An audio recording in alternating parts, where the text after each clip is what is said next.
Fatou Sar, curled up inside a narrow dog, shed her pregnant body, trembling against the rough wooden wall. The floor beneath her was cold and filthy, soaked with old water and the smell of animals. She wrapped her arms around her belly, whispering to the child inside, as another wave of pain tightened her breath. Only a few steps away inside the house, Ibrahim Diouf's voice rose in laughter. Relatives applauded him, calling him a real man for putting his wife in her place. No one mentioned the woman locked outside like an unwanted animal. The dog beside her whined softly, pressing close for warmth. Then the street fell unnaturally quiet. Heavy engines rolled in. Black SUVs stopped at the gate. Ibrahim froze. Some doors once opened can never be closed again.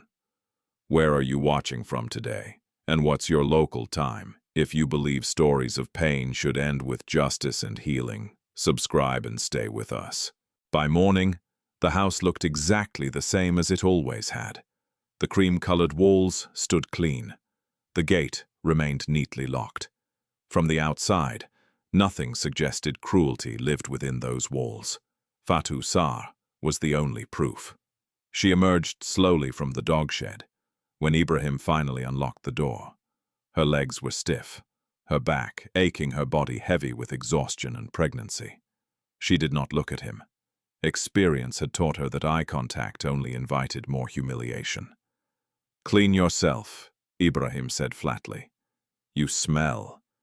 Fatou nodded and walked past him without a word. Silence had become her shield. It was safer than tears. Safer than explaining pain to a man who had stopped listening long ago. Inside the small bathroom, she leaned against the sink and studied her reflection. Her face was thinner now. The fullness that pregnancy often brought had been replaced by shadows under her eyes. She touched her belly instinctively, counting the slow movements of the baby, checking again that life was still there. She whispered a prayer. This was not the marriage she had imagined. When Fatou met Ibrahim Diouf 3 years earlier, he had been gentle. Not rich, not powerful. Just a man with ambition and soft words. He worked as a logistics supervisor for a local import company, often complaining about unfair bosses and delayed promotions. Fatou listened. She encouraged him. She believed in him. Back then, Ibrahim liked to tell people that Fatou was his good luck. He said she calmed his temper. He said her presence made him think clearly. That version of Ibrahim had vanished. The change came slowly, like mold spreading behind clean paint. When the company downsized and Ibrahim lost his job, frustration replaced gratitude. Long silences filled their home. Then accusations followed. "You think you're better than me. You look down on me, don't you? You'd leave if you could." Fatou never understood where those fears came from. She had never threatened to leave. She had nowhere to go. Mama Rokhaya, the woman who raised her, had passed away the year before her wedding. Fatou had no siblings, no relatives who claimed her. Ibrahim knew this, and slowly he began to use it. When Fatou told him she was pregnant, she expected joy. Instead, she saw panic flash across his face. "Are you sure it's mine?" he asked, laughing afterward, like it was a joke. From that day on, her body became another thing he controlled. He decided what she ate, when she slept, where she went. He insisted she quit the small tailoring work she did from home, saying pregnancy made her useless anyway. When she asked for money for prenatal checkups, he told her women had given birth without hospitals for centuries. "You're not special," he said. "Don't act like you are." Fatou learned to move quietly, to speak less, to apologize even when she didn't understand what she'd done wrong. Neighbors noticed, but no one intervened. In their community, marriage was private territory. A woman's endurance was praised. Her suffering was normalized. She must have provoked him. Men are under pressure these days. At least he hasn't thrown her out. Fatou heard these words when she passed by. Carrying groceries, her head bowed. She absorbed them without reaction. She had learned that dignity sometimes meant surviving invisibly. The night she was sent to the dog, she'd began with something small. Ibrahim had invited 2 cousins over for dinner. Fatou cooked with shaking hands, fighting nausea, her back screaming for rest. When the stew burned slightly, Ibrahim exploded. "You can't even cook properly anymore," he snapped in front of everyone. "Pregnancy has turned you into a burden." One cousin laughed awkwardly. Another shook his head. Fatou apologized. She always did. But when she quietly suggested that she needed to visit a clinic just once, Ibrahim slammed his hand on the table. "So now you're embarrassing me in front of my family," he shouted. "You want them to think I can't take care of my own wife?" Fatou's voice broke. "I'm just worried about the baby." That was the wrong answer. Ibrahim stood up, grabbed her arm, and dragged her toward the back of the house. He ignored the stunned silence behind him. "Since you want attention," he said coldly, "you can sleep where animals belong."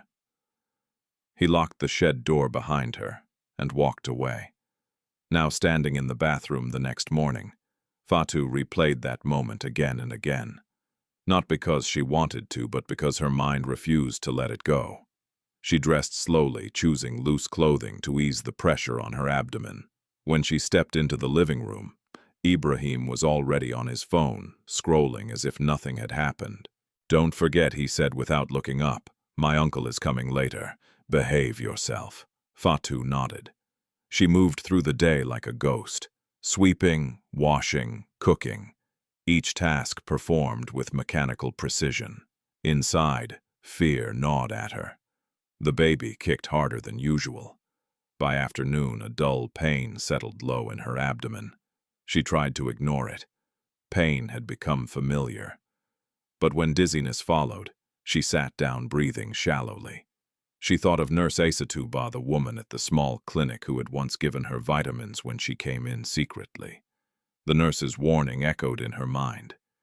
"If the pain returns, you must come back immediately." Fatou looked toward the door. She knew what Ibrahim would say if she asked. Still, she stood up and gathered courage like a fragile object afraid it might shatter before she reached him. "Ibrahim," she said softly, approaching him. "I don't feel well. I think I need to." He didn't let her finish. "Here we go again," he muttered.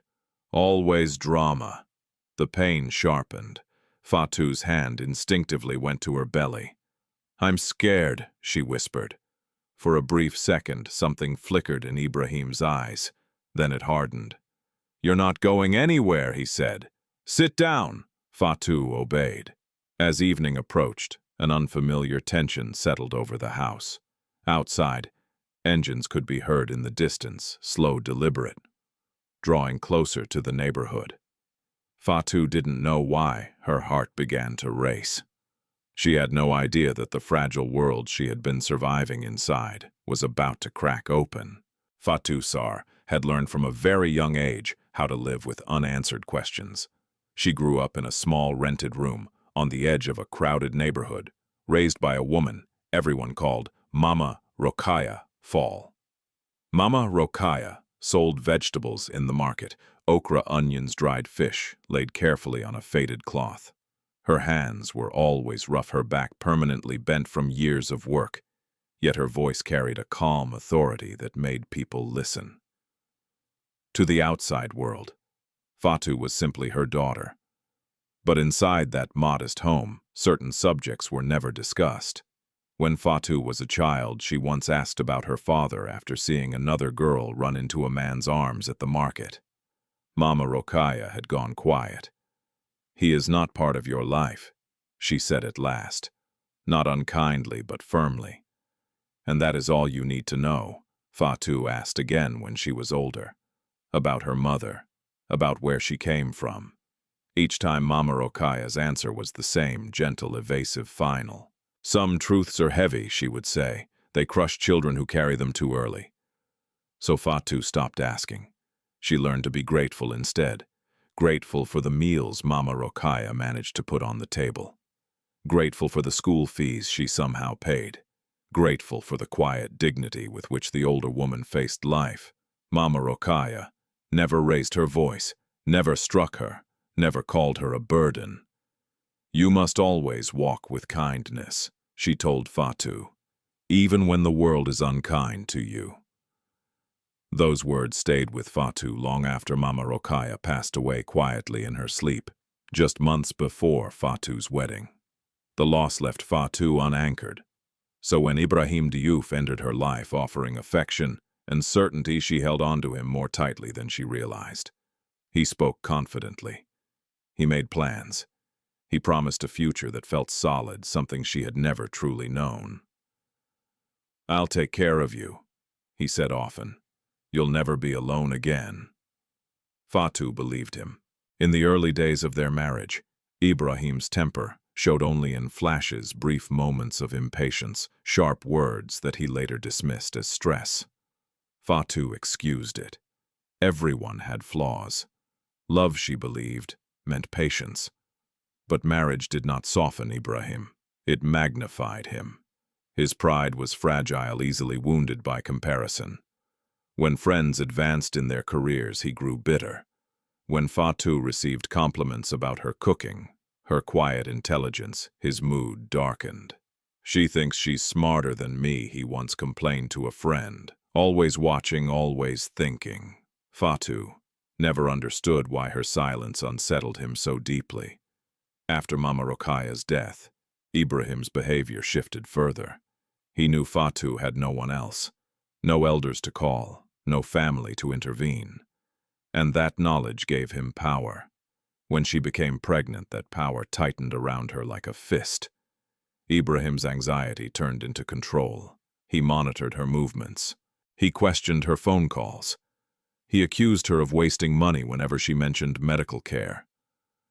"You women hear one thing from outsiders and suddenly think you know better than your husband," he snapped. Fatou tried to explain. She spoke softly. She avoided confrontation. But pregnancy made her vulnerable in ways she could not hide. Her body ached.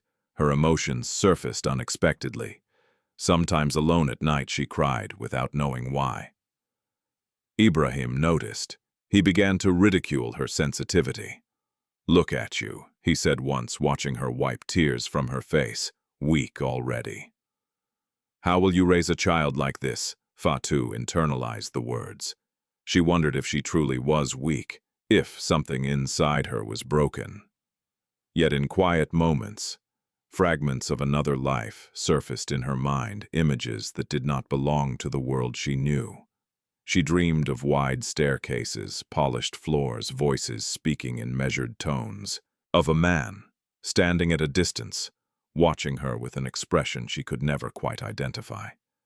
She woke from those dreams, unsettled, her heart racing. When she mentioned them to Ibrahim once, hoping for reassurance, he laughed. "You dream of riches now," he said mockingly. "Maybe you regret marrying a poor man." The accusation stung more than she expected. "I don't regret marrying you," Fatou said quietly. And she meant it, or at least she wanted to. But Ibrahim never heard the sincerity. He heard only judgment. The day after the SUVs arrived in the neighborhood, though Fatou did not yet understand their significance, memories of Mama Rokhaya flooded her mind with unusual clarity. She remembered the night Mama Rokhaya had fallen ill, calling Fatou to her bedside. "There are things I wanted to tell you," the older woman whispered, her breath shallow. "But I was afraid. Afraid of what?" Fatou asked, gripping her hand. "That the truth would steal your peace," Mama Rokhaya replied. "Promise me something." Fatou nodded through tears. "No matter where life takes you, never believe you deserve suffering." At the time, Fatou hadn't fully understood those words. Now sitting alone on the edge of her bed, her body aching, her baby restless inside her, they echoed with painful clarity. For the first time, a dangerous thought crossed her mind. What if this life is not all I was meant for? She dismissed it immediately. Hope felt reckless. Hope had consequences. Yet something had shifted. Later that afternoon, as voices murmured outside the house and unfamiliar footsteps passed the gate, Fatou sensed movement beyond her narrow world, a stirring she could not name. She did not know about Chief Mamadou Sarr. She did not know about a man who had spent decades building an empire while quietly searching for a child lost to fear and circumstance. She did not know that Mama Rokaya's silence had been an act of protection, not secrecy. All Fatou knew was that the walls around her life felt thinner than they had the day before. And somewhere beyond those walls, the past she had been shielded from was finally closing in. If cruelty had a voice, it would not always sound like shouting. Sometimes it sounded like agreement. Fatou Sarr learned this as the days passed. The bruises on her spirit did not come only from Ibrahim Diouf's words or actions, but from the quiet chorus of people who justified him. When Ibrahim's mother visited, she barely looked at Fatou. "A woman's home is her husband's shadow," she said, settling into a chair as Fatou served her tea. "If the shadow moves, she moves. If it darkens, she endures." Fatou lowered her eyes and nodded. There was no space for disagreement. Respect, she had been taught, meant silence, especially in front of elders. Ibrahim listened with satisfaction. Encouraged, he became bolder. He began assigning Fatou tasks late at night, knowing her body was heavy with pregnancy. When she moved slowly, he mocked her. When she asked for rest, he accused her of laziness. "Other women work until the day they give birth," he said. "You act like carrying my child makes you royalty." The neighbors heard his voice through the thin walls. Some shook their heads, others shrugged. "Marriage is hard," one woman said. "She must learn." Learn what Fatou wondered as she scrubbed floors with trembling hands. How to disappear. Her isolation deepened when Ibrahim took control of all finances. He locked away what little savings they had, claiming responsibility. "If you need something, ask," he said. "I decide." Fatou stopped asking. She measured rice carefully. She watered down soup. She hid pain behind polite smiles when neighbors passed by. Her world shrank to the size of the house, and sometimes smaller. The dog shed became a threat, hanging in the air. "Don't test me," Ibrahim would say quietly whenever she hesitated or sighed too loudly. "You know where you'll sleep." The first time it happened, Fatou believed it was temporary. A warning, a mistake. The second time she realized it was a pattern. The third time, it became routine. Each time Ibrahim justified it as discipline. Each time someone agreed. She needs correction. He's under pressure. She should be grateful he hasn't sent her away. Fatou learned that society had a way of wrapping cruelty in tradition of turning suffering into duty. Her body, however, did not understand tradition. By her 7th month, exhaustion clung to her bones. Her ankles swelled painfully. The baby's movements became erratic, sometimes frantic, sometimes frighteningly still. One afternoon, as Fatou rested briefly on a stool outside the house, Nurse Isatou Ba happened to pass by. She was returning from the clinic, her uniform neatly pressed, her expression alert. She slowed when she saw Fatou. "Are you all right?" the nurse asked gently. Fatou hesitated. The truth pressed against her chest, desperate to escape. "I'm just tired," she replied. Nurse Isatou studied her closely, the pallor of her skin, the way her hands trembled as they rested on her belly. "Tired is one thing," she said softly. "This is something else." Fatou glanced toward the house instinctively.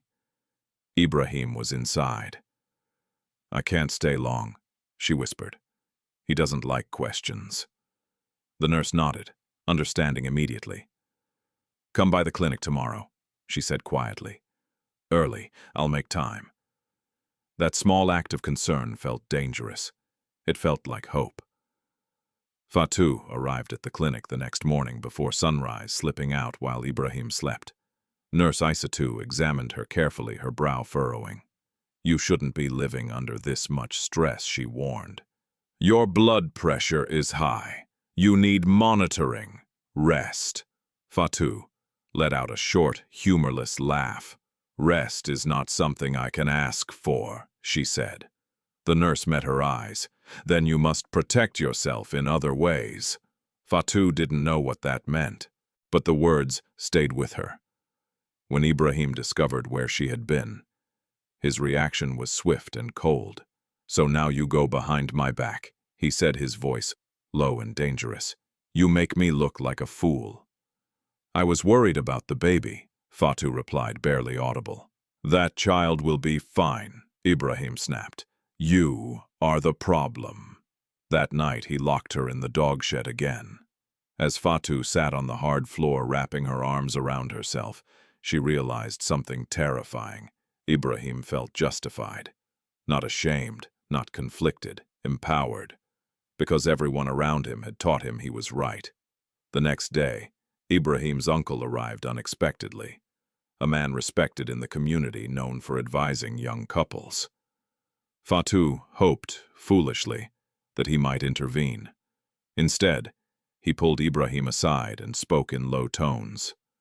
"A woman who challenges her husband brings shame," the uncle said later, addressing Fatou, without looking at her. "Endure. That is your test." Something inside Fatou cracked. Not loudly, not visibly, but permanently. That evening, alone in the bedroom, she pressed her hands against her belly as the baby kicked sharply. "I'm trying," she whispered. "I don't know how much longer I can do this." Her reflection in the mirror startled her. The woman staring back looked older, hardened by quiet suffering. Yet beneath the exhaustion, a flicker of something unfamiliar burned. Defiance. It frightened her. She had been taught that obedience kept her safe, that silence prevented harm. But harm had come anyway. Outside, the neighborhood buzzed with gossip about the black SUVs that had passed through the area earlier that week. Some said government officials were inspecting land. Others whispered about business deals. Ibrahim dismissed the rumors, irritated. "People like us don't matter to people like that," he said. Fatou listened silently, unaware of how close the truth truly was. That night, as Ibrahim slept, Fatou lay awake, counting the seconds between the baby's movements. She remembered Mama Rokaya's words, "Never believe you deserve suffering," and felt tears slide quietly into her hair. For the first time, Fatou allowed herself to imagine a different ending. She did not yet know how, or when, or at what cost. But the belief took root. And belief once planted is hard to uproot. The pain began as a whisper. Fatou Sar noticed it early that morning, a dull tightening low in her abdomen that came and went like a hesitant warning. She paused while sweeping the small living room, one hand pressed to her belly, breathing slowly, the way Nurse Isatuba had shown her. "It will pass," she told herself. Pain had become part of her day's background noise she had learned to ignore. But this felt different, deeper, sharper. By midday it had grown more insistent, accompanied by a heavy pressure that made standing difficult. Ibrahim Diouf sat on the couch scrolling through his phone, his expression dark. Fatou hesitated near the doorway. Asking for help had consequences. But so did silence. "Ibrahim," she said softly, "I don't feel well today." He didn't look up. "You never do." Her throat tightened. "It's the baby, the pain." He sighed loudly and tossed the phone onto the cushion. "You've been filling your head with nonsense since that nurse got involved." "I'm scared," Fatou whispered. "Please, just let me see a doctor." Ibrahim stood up abruptly. His sudden movement made Fatou flinch. "How much will this one cost me?" he demanded. "Another excuse to drain money we don't have." Fatou shook her head. "I'll walk. I won't ask for—" "No," he cut in. "You're not going anywhere." The pain surged then, sharp enough to steal her breath. Fatou gasped, gripping the edge of the table to steady herself. Ibrahim watched her for a moment, irritation flickering across his face. For a heartbeat, she thought he might soften. Instead, he turned away. "Sit down," he said coldly. "Stop embarrassing yourself." Fatou obeyed. Her body folded inward, protecting the life inside her. By late afternoon, the pain had worsened. She noticed dampness between her thighs and panic rose in her chest. She retreated to the bathroom, locking the door behind her, her hands shaking as she checked. Blood. Not much, but enough. Fatou sank to the floor, her back against the door, tears spilling freely now. She thought of Mama Rokhaya fall, of the calm strength that had carried them through years of hardship. She thought of Nurse Aisatu's warning. You need monitoring. She knew then that waiting was no longer an option. When she emerged from the bathroom, her face pale, Ibrahim noticed. "What now?" he snapped. "I'm bleeding," Fatou said, her voice barely audible. "Please, I need help." Ibrahim stared at her. The silence stretched. Then he laughed, a short, dismissive sound. "Drama," he said. "You women see blood and think death is coming." Fatou felt something inside her collapse. Without another word, she picked up her scarf and moved toward the door. Ibrahim blocked her path. "Sit down," he repeated. "You'll stay right here." For the first time, Fatou didn't obey. She stepped back, then slipped past him when he wasn't expecting it. Her movements fueled by fear and instinct. She ran not fast, but with determination, down the street toward the clinic. Her breath burned, her vision blurred. By the time she reached the small building, Nurse Aisatu was already stepping outside, alerted by the sound of hurried footsteps. "Fatou!" she exclaimed, rushing forward. The nurse didn't ask permission. She guided Fatou inside, helped her onto an examination table, and worked quickly, her calm presence a lifeline. "This is serious," Nurse Aisatu said after a moment, her expression grave. "You should have come sooner," I tried, Fatou whispered. "He wouldn't let me." The nurse nodded, understanding more than Fatou had said aloud. "You need rest," she continued, "and supervision. This pregnancy is high risk." Fear wrapped tightly around Fatou's chest. "Will my baby be okay if we act carefully?" the nurse said gently. "But stress like this, violence like this, it endangers you both." The word violence hung in the air. Fatou had never used it, not aloud. When Ibrahim arrived at the clinic later that evening, summoned by a concerned neighbor, his anger was barely contained. "Why are you here?" he demanded, ignoring the nurse. "You ran away like a child." Nurse Aisatu stepped forward. "She is my patient," she said firmly, "and she needs care." Ibrahim scoffed. "She needs discipline." The nurse met his gaze without flinching. "What she needs is safety." The room went silent. Ibrahim bristled, his pride wounded. "Don't interfere in my marriage," he warned.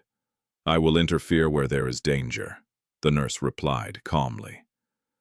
For a moment, Fatou thought Ibrahim might explode. Instead, he leaned closer to her, his voice low. "You're making things worse for yourself," he whispered. Fatou closed her eyes. That night, she was allowed to stay at the clinic under observation. Ibrahim left angrily, muttering about disrespect and shame. Alone in the dim room, Fatou lay still, her hand resting on her belly as machines beeped softly nearby. The baby's heartbeat echoed a steady, fragile rhythm. Tears slid down her temples. She had crossed a line, and she knew there would be consequences.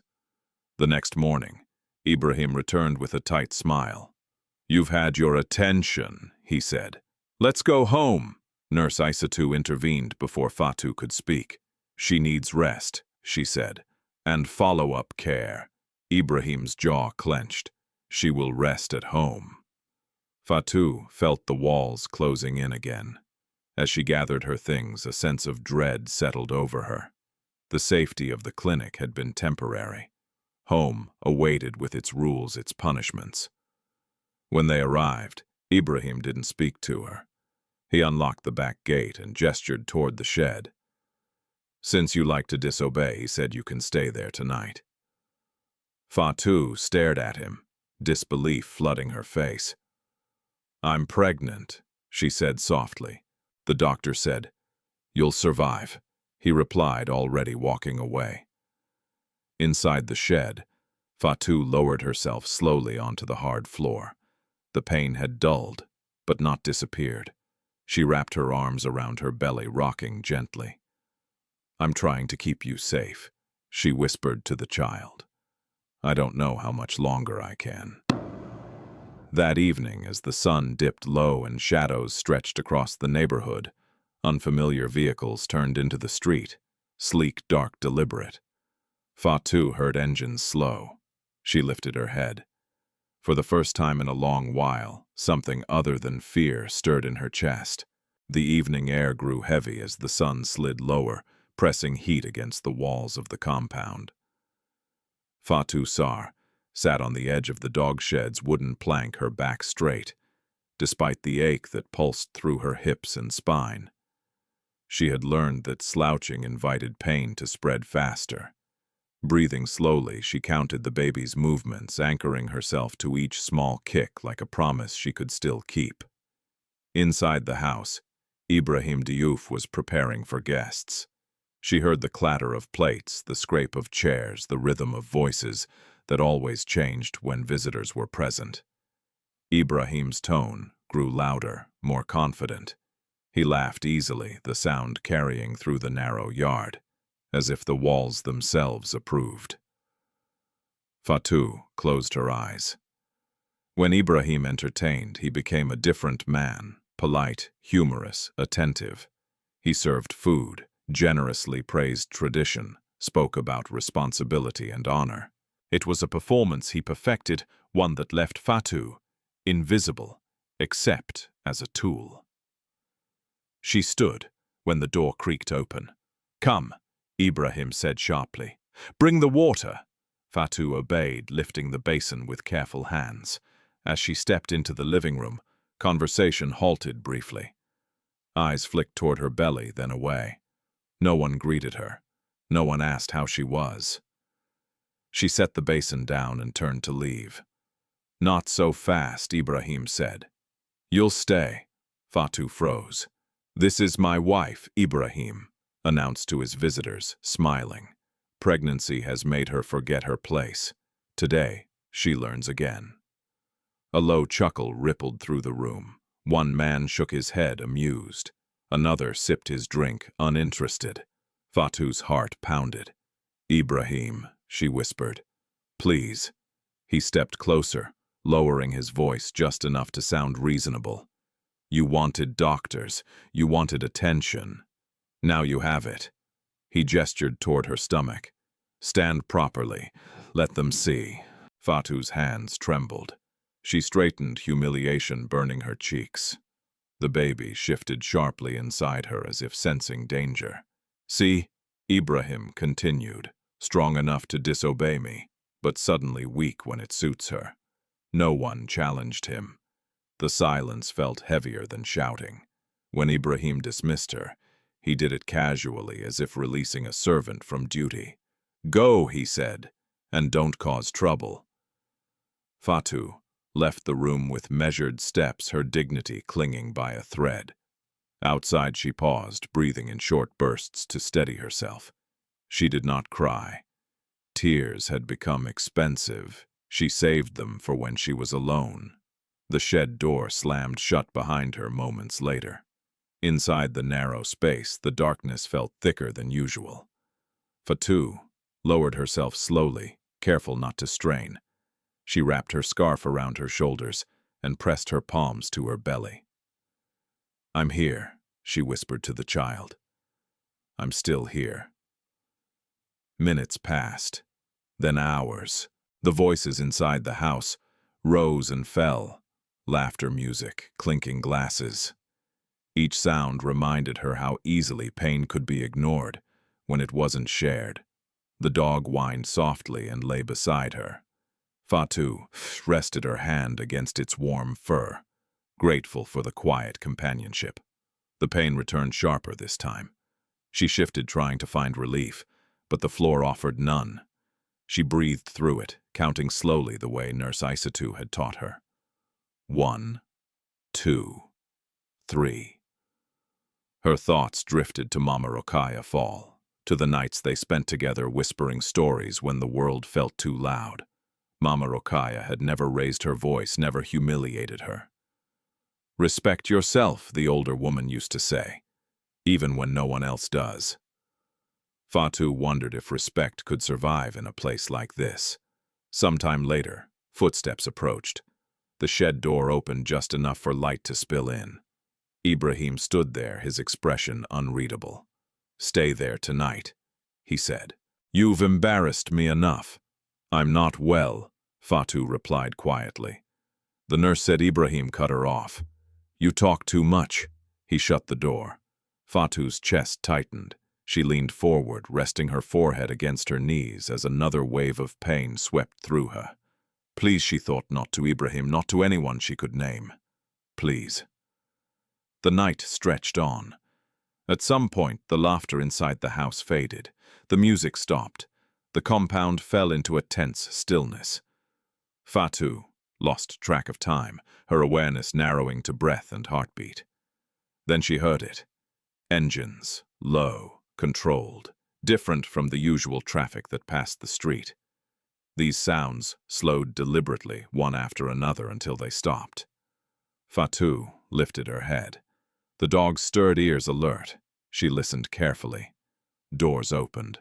Voices murmured, deep, unfamiliar, confident. The sound carried authority she had never heard near their home before. Footsteps approached the gate. A voice spoke clearly. "This is the address." Another replied, "Yes, we'll start here." Fatou's pulse quickened. She stood slowly, ignoring the protest from her body, and pressed her ear against the shed wall. Inside the house, a door slammed. Ibrahim's voice cut through the silence, sharp with sudden urgency. "Who are you?" he demanded. Fatou's breath caught. Something was happening. She could feel it. Not hope, not yet, but a shift.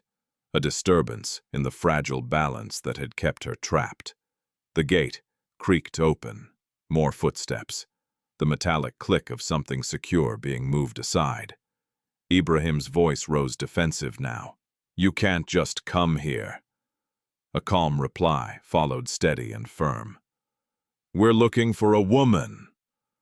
Fatou's heart thundered. She pressed a hand to her belly, steadying herself. The shed door rattled as someone brushed past it. Fatou held her breath, fear and anticipation colliding painfully in her chest. For the first time in a long while, the world outside her suffering had taken notice. And nothing, not even Ibrahim, could stop what came next. The gate opened fully with a metallic groan that sliced through the stillness of the compound.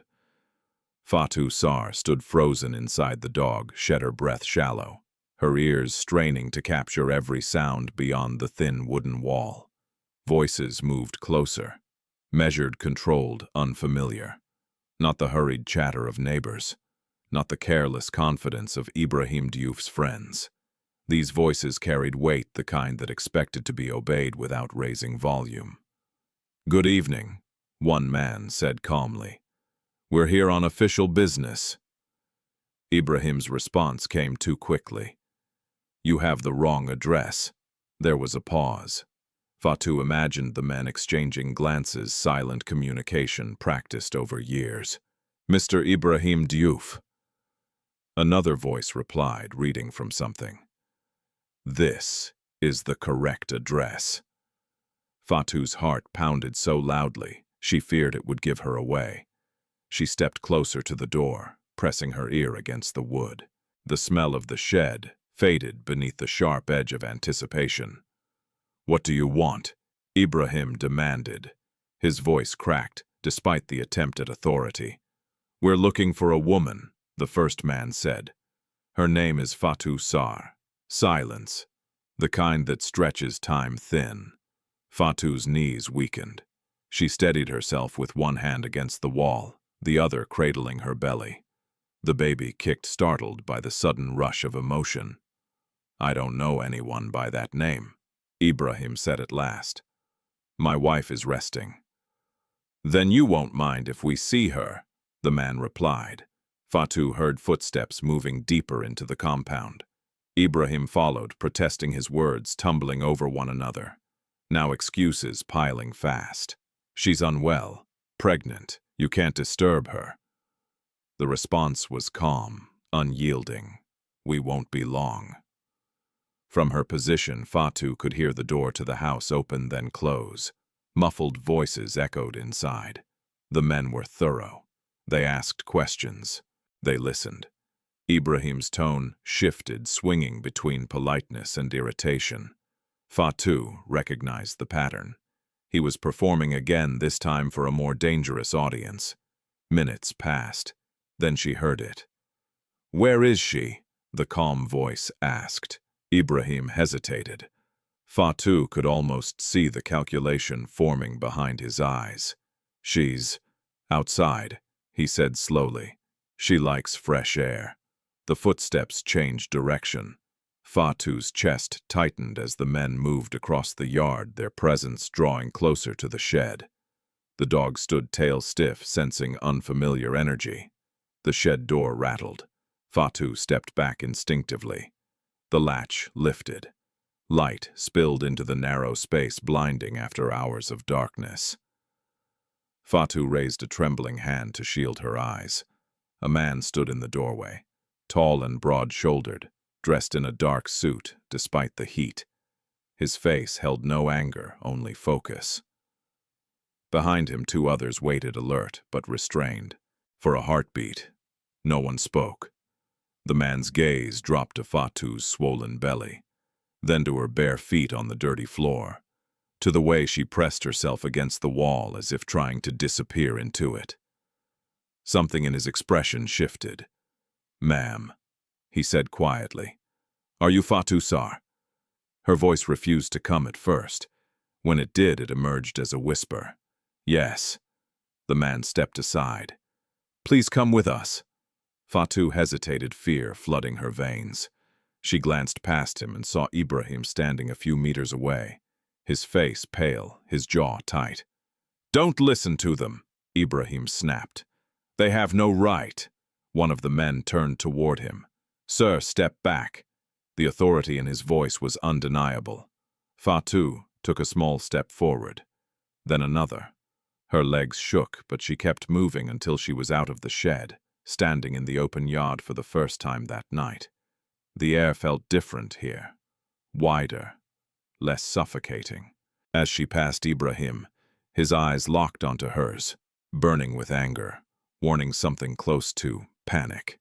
"You're making a mistake," he hissed. Fatou didn't answer. The man in the suit guided her gently toward one of the SUVs parked just outside the gate. She noticed how the street had gone quiet. Neighbors peering from behind curtains, whispers floating like dust in the warm night. Before she could reach the vehicle, another man approached from the opposite side. Older, composed. His presence commanded attention without effort. He stopped a few steps away and looked at her. Fatou felt it, then a strange pull in her chest. Recognition without memory. Her breath caught. "Are you hurt?" the man asked softly. She swallowed. "I'm pregnant." His eyes softened.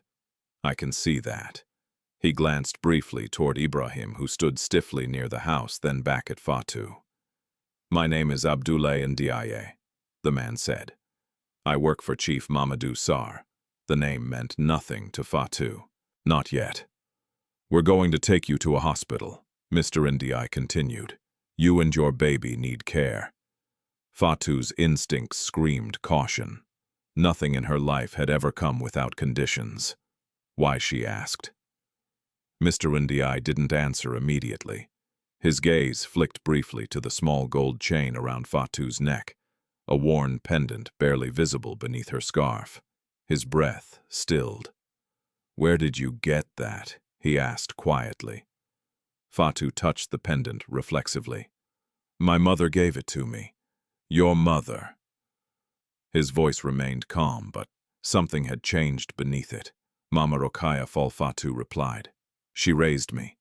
Mr. Ndiaye's eyes widened for a fraction of a second before he recovered. He straightened slowly. "That won't be necessary to discuss here," he said. "Please come." Ibrahim stepped forward abruptly. "You can't just take my wife." Two men moved in front of him instantly, not aggressively, but decisively. Sir One said evenly, "This situation is being documented." Ibrahim faltered. The neighbor's whispers grew louder. Fatou felt a strange sensation rising within her fear. Yes, but also something unfamiliar. Protection. She was helped into the SUV, the seat, cool beneath her aching body. As the door closed, muffling the outside noise, Fatou's hands trembled in her lap. Through the window, she saw Ibrahim, shouting, gesturing wildly, his voice lost beneath the engines starting one by one. The convoy pulled away from the compound with deliberate calm. Fatou leaned back exhausted, her eyes burning. She had left the shed. For the first time in months, she was not being ordered where to stand or how to breathe. Mr. Ndiaye sat across from her, his posture composed. He watched her carefully, not with pity but with concern that felt practiced and genuine. "We'll explain everything soon," he said gently. "But for now, focus on breathing." Fatou nodded weakly. As the lights of the neighborhood slipped past the window, she pressed a hand to her belly and whispered a promise she wasn't sure she could keep. "You're not alone anymore." Outside, the city moved on, unaware that a long-buried truth had finally been disturbed. The hospital lights were too bright. Fatou saw, blinked against them as the stretcher rolled through wide corridors that smelled of antiseptic and polished floors. The ceiling tiles slid past overhead in neat rows, each one identical, each one a reminder that she was no longer in the narrow, suffocating world she had known. Hands guided her gently. Voices spoke in calm, efficient tones. Blood pressure, fetal heart rate, call obstetrics. Fatou felt herself drifting in and out of awareness, her body heavy, her mind lagging behind what was happening around her. She clutched the edge of the thin hospital blanket, afraid that if she let go, everything might disappear. She was placed in a private room. That alone unsettled her. She had never been in a hospital room like this. Quiet, spacious, with a curtain that closed properly and a machine that hummed softly beside the bed. A nurse adjusted her pillow. Another checked her vitals, and a third asked questions, in a voice that expected answers, not excuses. "No stress," one of them said gently. "You and the baby need calm." Calm felt foreign. Fatou nodded, even though her heart was still racing. Minutes later, Mr. Abdoulaye Ndiaye appeared at the doorway. He did not enter immediately. He seemed to pause, as if giving her space to register his presence. "Fatou," he said softly, "how are you feeling?" She searched for the right answer. "Tired," she admitted. "And confused. That's understandable," he replied. "You're safe here. Safe." The word settled over her cautiously, like something fragile. "Ibrahim will come," Fatou said, suddenly fear tightening her voice. "He'll be angry." Mr. Ndiaye's expression remained steady. "He has been informed that he is not permitted to disturb your care." Her breath hitched. "He won't accept that." "He doesn't have to," Mr. Ndiaye said quietly. As if summoned by the mention of his name, raised voices echoed faintly from the corridor. Fatou's body tensed instantly. "I want to see my wife," Ibrahim Diouf's voice rang out sharp with outrage. "You have no right to keep her from me." Fatou's hands trembled. Mr. Ndiaye turned toward the door. "Stay here," he said calmly. "I'll handle this." The voices grew louder, closer. Fatou could hear Ibrahim arguing with hospital staff, accusing them of disrespect, of interference. He sounded frantic, nothing like the controlled man who had ruled their home. A nurse entered quickly and closed the door behind her. "You don't need to worry," the nurse said firmly. "Security is handling it." Fatou nodded, but her chest still felt tight. She stared at the ceiling, counting breaths until the noise faded. When silence returned, it felt heavier than before. The doctor arrived not long after, a woman with kind eyes and a professional demeanor. She explained Fatou's condition carefully, without rushing. "Your pregnancy is high risk," she said. "Stress and physical strain have taken a toll. We can stabilize things, but you must rest. You should not return to an unsafe environment." Fatou swallowed. "I don't have another place." The doctor exchanged a brief look with the nurse, then smiled reassuringly. "We'll make arrangements," she said. "You're not leaving tonight." When the door closed again, Fatou allowed herself to cry, quietly. Not from pain this time, but from the overwhelming weight of being seen, truly seen for the first time in a long while. Later that evening, Mr. Ndi returned, this time accompanied by an older man. Fatou noticed him immediately. He walked with measured steps, his posture upright, his presence commanding without arrogance. His hair was graying at the temples, his suit impeccably tailored. When he looked at her, his gaze was steady and searching. This was not a man accustomed to uncertainty. Mr. Ndi spoke first. "Fatou, this is Chief Mamadou Sarr." The name landed without meaning. Fatou nodded politely, unsure how to respond. "Good evening, sir." Chief Mamadou inclined his head slightly. "Good evening, Fatou." His voice was deep, controlled, carrying a warmth that surprised her. "I hope you'll forgive the intrusion," he continued, "but I felt it was important to see you myself." She glanced briefly at Mr. Ndi, then back at the man before her. "Why?" she asked, honestly. Chief Mamadou did not answer immediately. Instead, his eyes drifted to the thin gold chain around her neck, the pendant resting just above her collarbone. His breath slowed. "That necklace," he said carefully. "May I ask where it came from?" Fatou's fingers curled instinctively around it. "My mother gave it to me." "Your mother," he repeated. "Mama Rokhaya Fall." Fatou stiffened. "Yes." A long silence followed. Chief Mamadou looked away briefly, his jaw tightening. When he met her gaze again, something had shifted in emotion he did not fully mask. "She was a brave woman," he said quietly. Fatou frowned. "You knew her?" Chief Mamadou exhaled slowly. "Yes." The room seemed to tilt. Mr. Ndi stepped forward. "Fatou, there are things we need to discuss, but not tonight if you're not ready." Her heart hammered. "Discuss what?" Chief Mamadou's eyes softened. "Your past," he said, "and perhaps your future." Before she could respond, the door burst open. Ibrahim stood there, his face flushed, his shirt rumpled, his composure unraveling. "There you are," he snapped, pointing at Fatou. "Look at the trouble you've caused."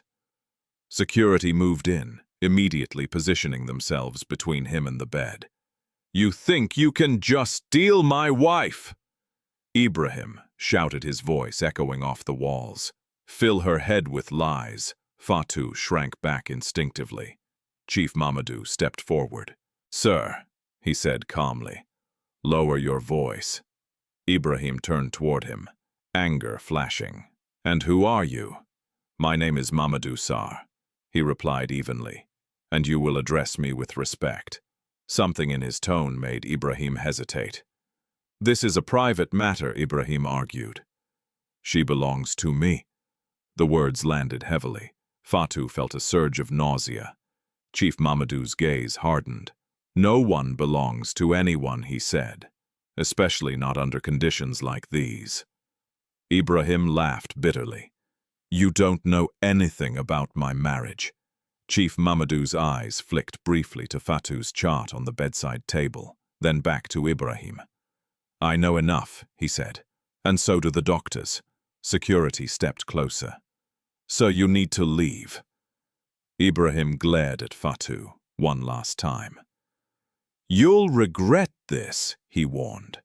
She met his eyes, fear still present, but something else now layered beneath it. Resolve.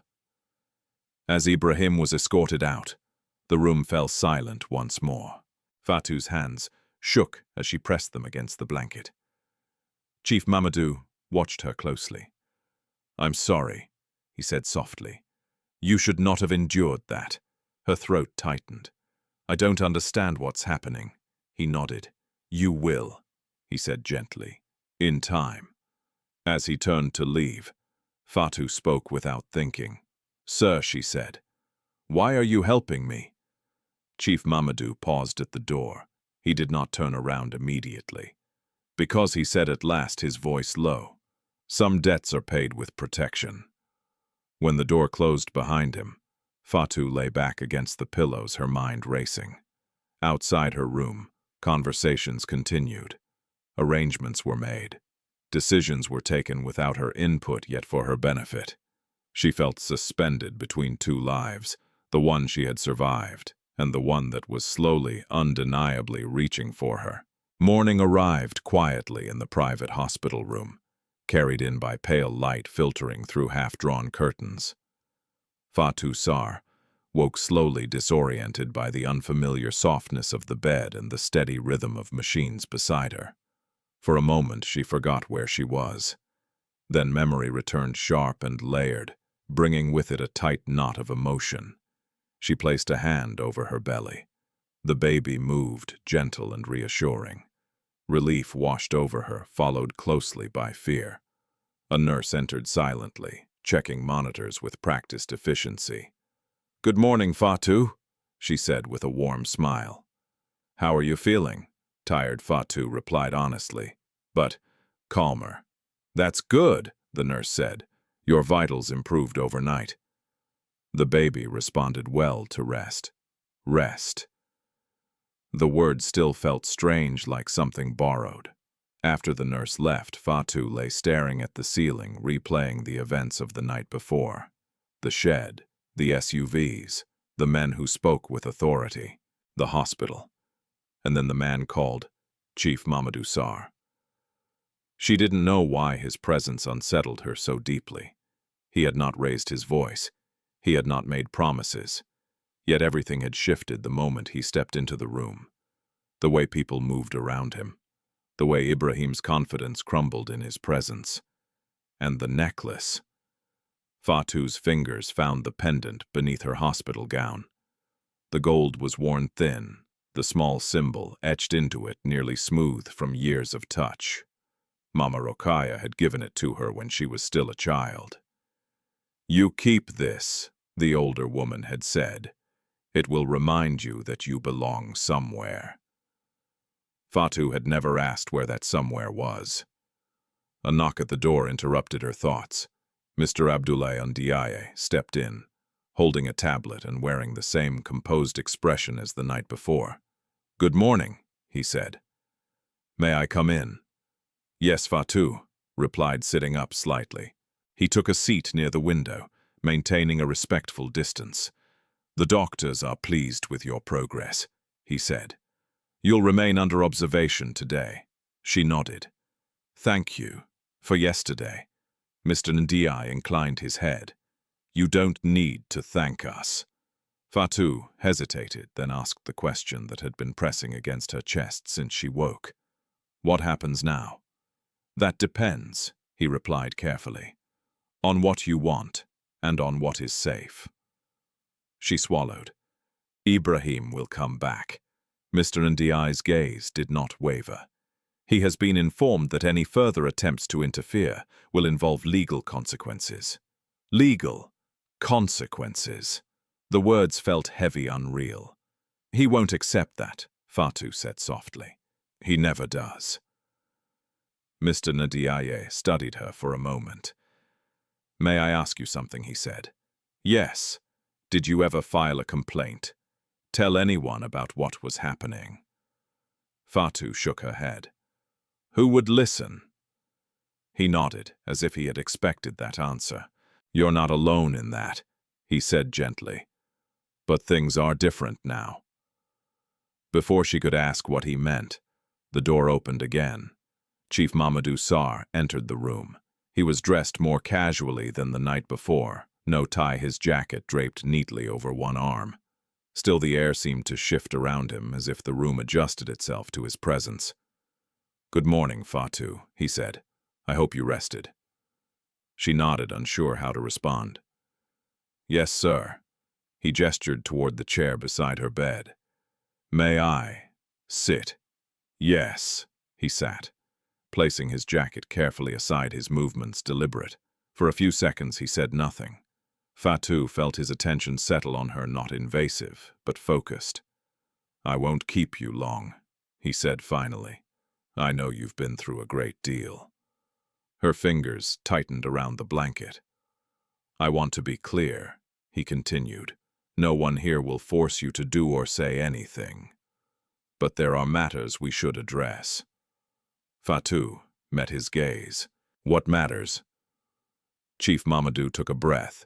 "You said Mama Rokhaya Fall raised you." "Yes, she came to work for my household many years ago," he said quietly. "Not as a servant, as a guardian." Fatou's heart skipped. "I don't understand." He nodded. "That's expected." He leaned forward slightly. "There was a time when my family faced danger. Certain people believed they could use a child to control me, to weaken me." Fatou's breath grew shallow. "I made a decision," he continued, his voice steady but heavy.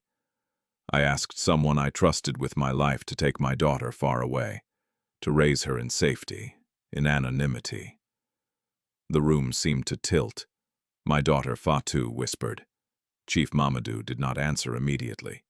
His eyes held hers, searching for recognition, for memory. "Mama Rokhaya Fall was that person," he said.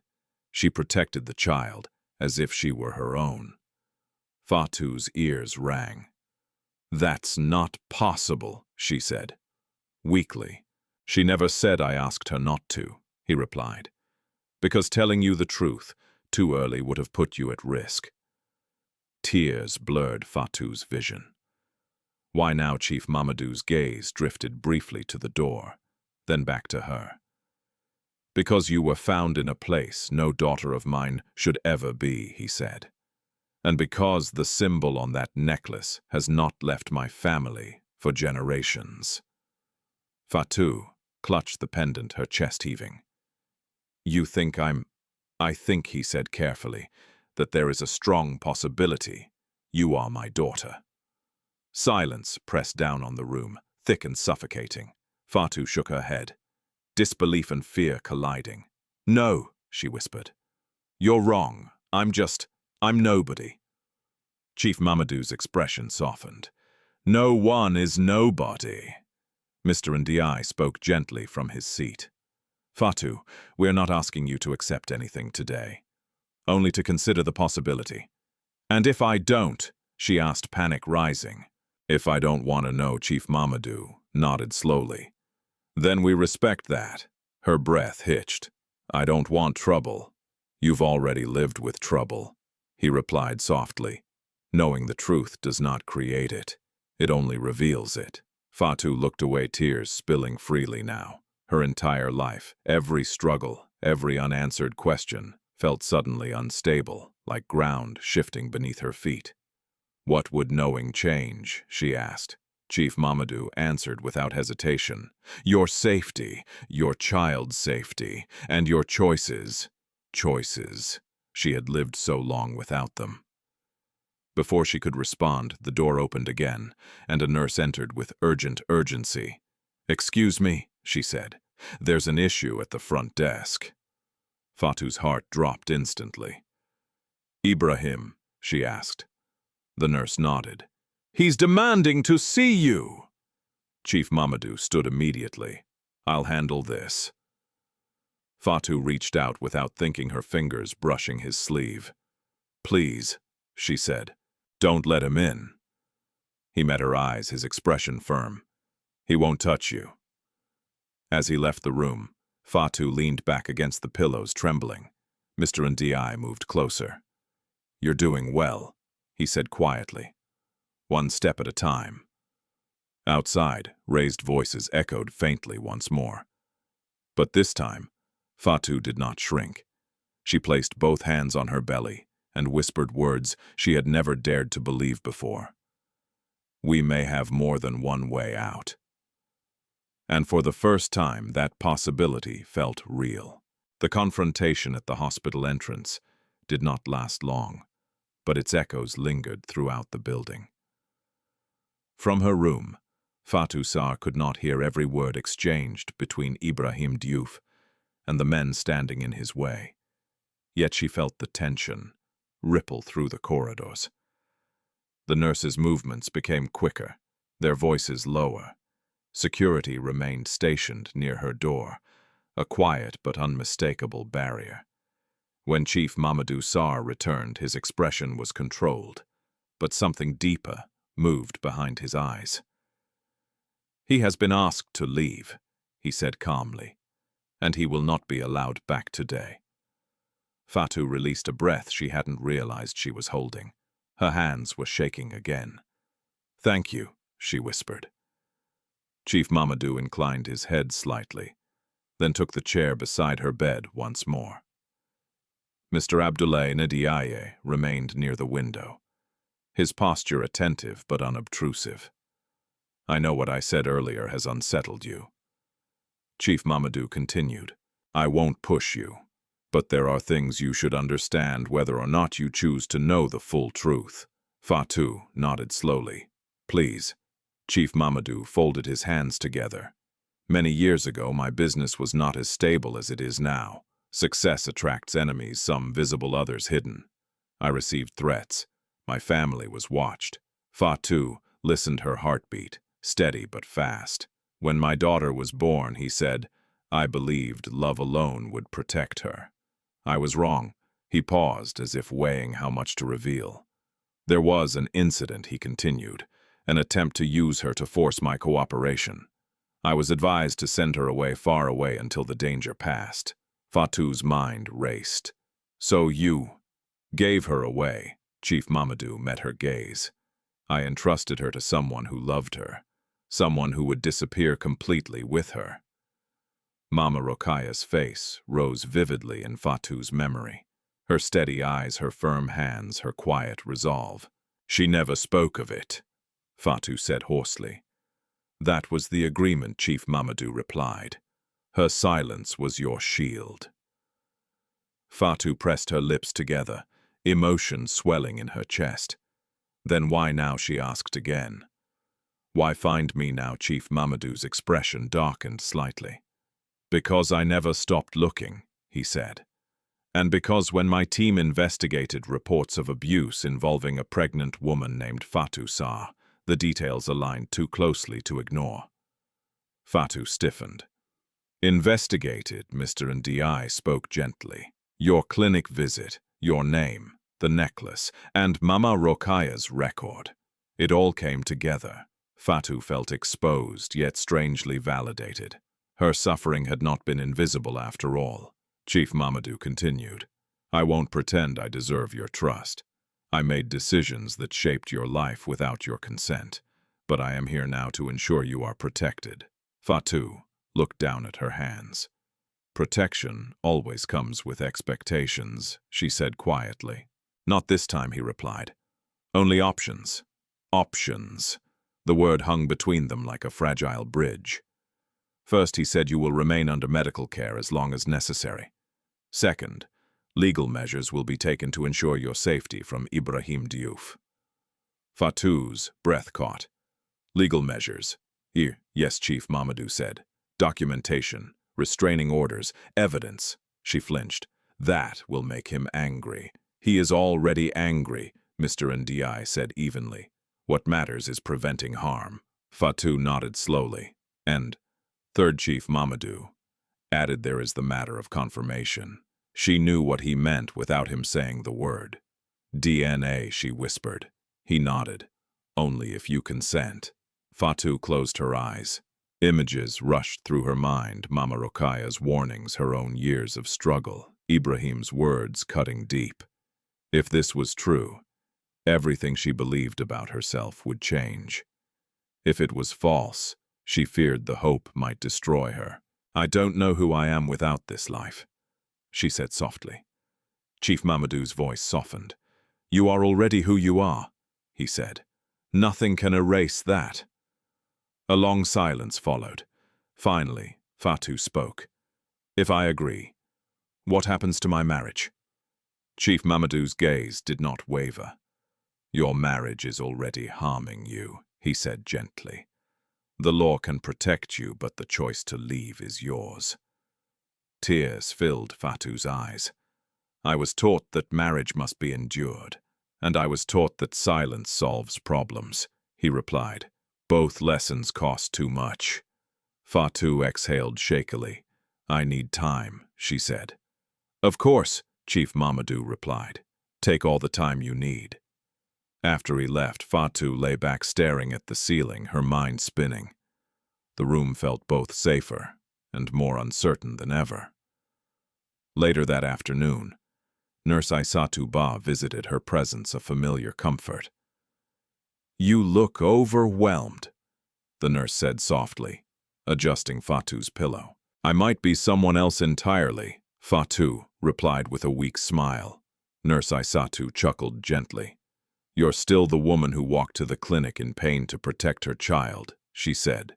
Titles don't change that. Fatou swallowed hard. What if I don't recognize the world they're offering me? Then you learn it slowly, the nurse said. Just like you learned to survive the last one. The nurse's words settled deeply. That evening, as Fatou rested, Mr. Ndiaye returned with documents not to sign but to read. This explains your rights, he said, and the steps we can take when you're ready. Fatou read slowly, her mind absorbing unfamiliar language. Legal protection, emergency custody, safe housing. For the first time, the future appeared on paper, not as fear but as possibility. A knock came at the door. Fatou's heart leapt, but it was not Ibrahim. A police officer stood outside, speaking quietly to security. Mr. Ndiaye exchanged a brief word with him before turning back to Fatou. Ibrahim Diouf attempted to follow the convoy. Earlier, he said. He was stopped. Fatou's stomach tightened. What does that mean? It means he's becoming desperate, Mr. Ndiaye replied. And desperation makes people reckless. That night, Fatou slept fitfully. Dreams tangled together, Mama Rokaya's face blending with Chief Mamadou's the dog shed, dissolving into white hospital walls. When she woke before dawn, her heart racing, she knew one thing with clarity she hadn't felt before. Avoiding the truth would not protect her child.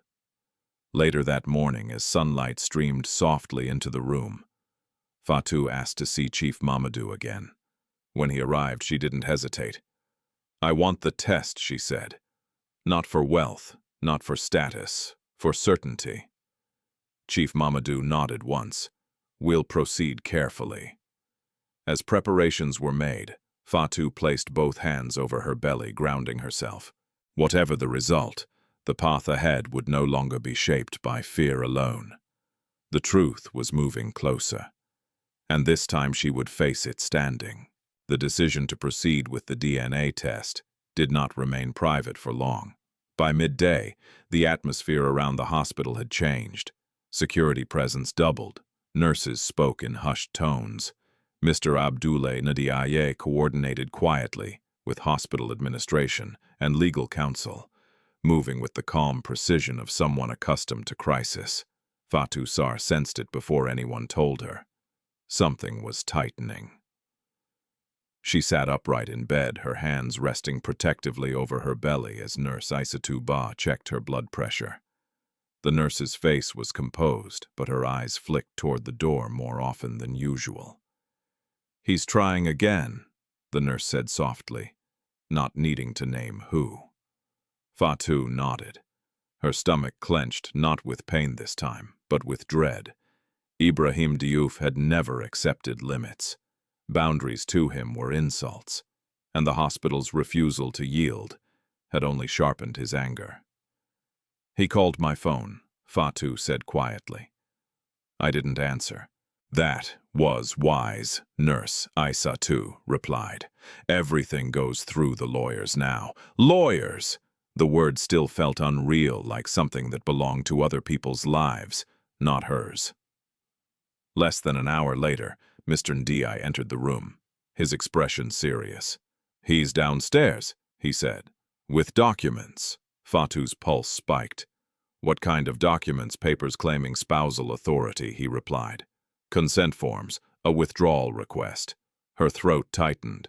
"Withdrawal from what?" "From medical care," he said, "and from any further investigation." Fear washed over her in a cold wave. "He can't do that," she said. "He can try," Mr. Ndiaye answered calmly, "but it won't succeed." Still, the attempt itself felt like a violation. Fatou imagined Ibrahim standing confidently at the desk, speaking over staff, presenting himself as reasonable while painting her as unstable. She had seen that performance before. "I want to talk to him," Fatou said suddenly. "Mr. Ndiaye looked at her sharply. "That's not advisable." "I know," she replied, "but I need to say something, with protection present." There was a long pause. Finally, Mr. Ndiaye nodded. 5 minutes. Security in the room. The meeting was arranged in a consultation office adjacent to her ward. 2 security officers stood by the door. A legal representative sat quietly in the corner observing. Ibrahim entered with stiff confidence, dressed neatly, his expression carefully controlled. When he saw Fatou, his eyes flicked to her belly, then back to her face. "You've gone too far," he said without greeting. "Do you know what people are saying?" Fatou felt her hands shake, but she kept her voice steady. "Sit down." He scoffed, but sat. "You embarrassed me," he continued. "You involved strangers. You're letting them poison your mind." Fatou met his gaze. "You locked me in a dog shed." His jaw tightened. "You disobeyed me." "I was bleeding," she said. "Our child was at risk." Ibrahim leaned forward. "And now you want to destroy our marriage?" Silence followed. Fatou realized then that he truly believed this was about him. "There is no marriage," she said quietly. "Not like this."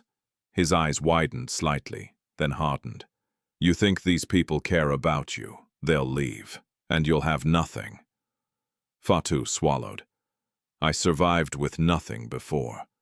For a split second, something like uncertainty crossed his face. "You don't know who you're dealing with," he warned. "You sign those papers, we go home." "This ends. And if I don't?" she asked. His voice dropped. "Then you make an enemy of me." The words were meant to frighten her. Instead, they clarified something. "I already have," Fatou said. Ibrahim stood abruptly. "You're ungrateful," he snapped. "After everything I did for you."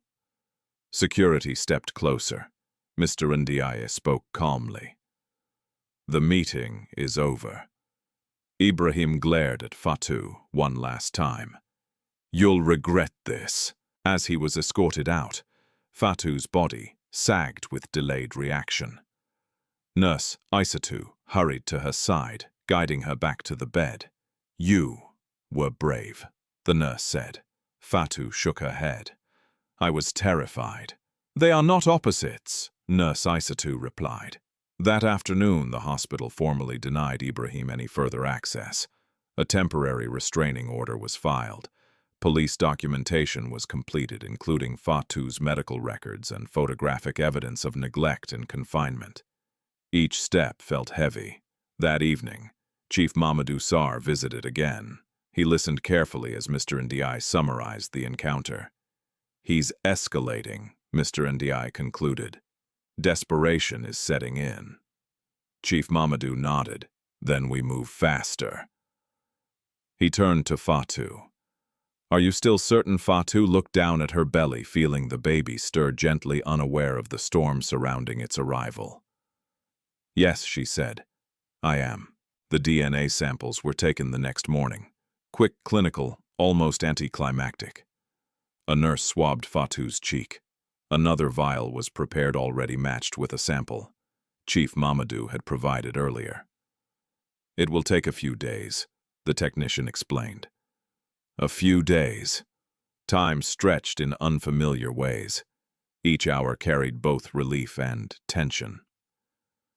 Fatou was moved to a secure wing of the hospital. Visitors were restricted. Mr. Ndiaye arranged temporary housing options should she need to leave immediately after discharge. Meanwhile, Ibrahim did not disappear. He called relatives. He spread rumors. He told neighbors Fatou had been taken by powerful people for immoral reasons. He presented himself as the victim of a conspiracy. Some believed him, others did not. But the noise reached Fatou anyway through whispered updates, through the careful expressions of staff. People talk, Nurse Aissatou said gently. They always do. Fatou nodded. I'm tired of being silent. That night she couldn't sleep. The baby was restless, her thoughts louder than the machines beside her bed.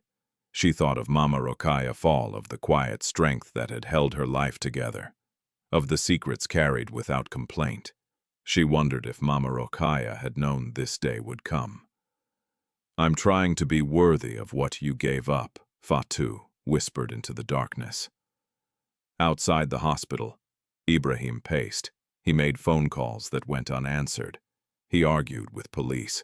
He demanded explanations from people who no longer felt compelled to give them. For the first time, his control was slipping, and he knew it. The next morning, a message arrived on Fatou's phone from an unknown number. You think you're safe. You're not. Her hands trembled as she handed the phone to Mr. Ndiaye. He read the message once, then nodded. We anticipated this. What does that mean? Fatou asked. It means we protect you more closely, he replied. And we prepare. Fatou exhaled slowly, steadying herself. She had crossed the point of return. Whatever the DNA results revealed, Ibrahim had already lost his grip on her life.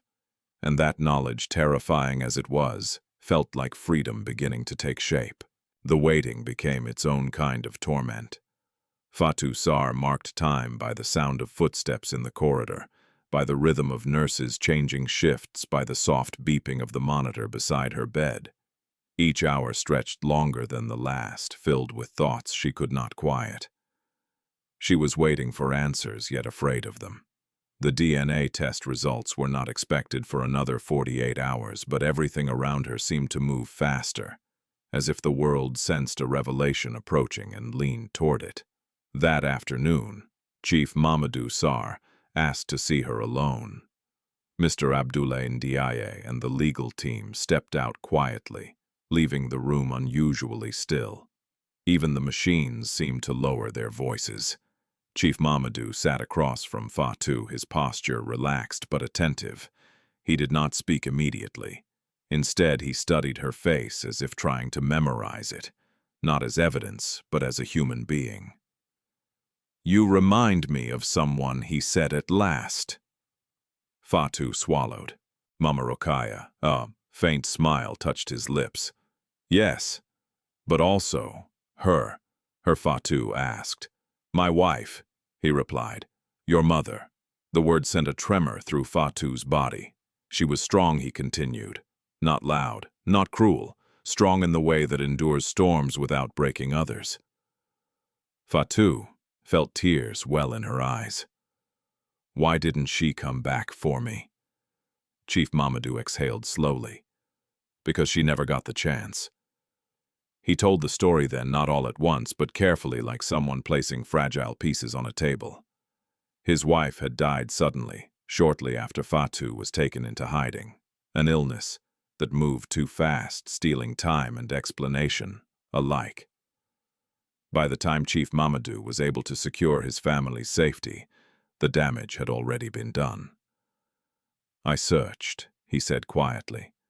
Not recklessly, not publicly. But I searched. Fatou listened, her heart aching with a grief she had never known how to name. And Mama Rokhaya, she asked. She refused to abandon you, he replied, even when it would have been easier to return you quietly. She believed stability mattered more than truth at that time. Fatou closed her eyes. She was right, she whispered. I survived. Yes, Chief Mamadou said. You did. Silence followed, not awkward but heavy with understanding. I need to ask you something, Fatou said finally. Anything. If the test confirms what you believe, what happens to me?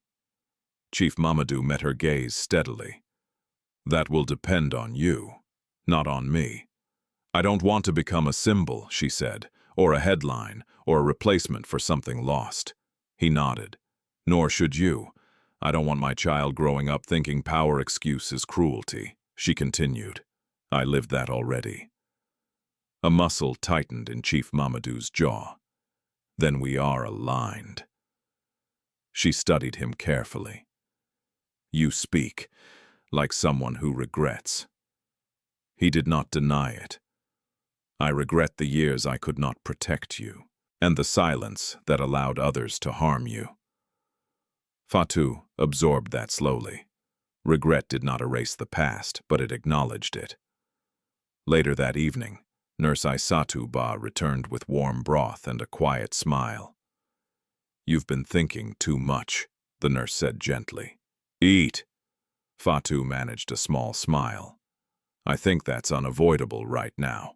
As she ate, she felt a sudden tightness in her abdomen stronger than before. She froze, gripping the edge of the bed.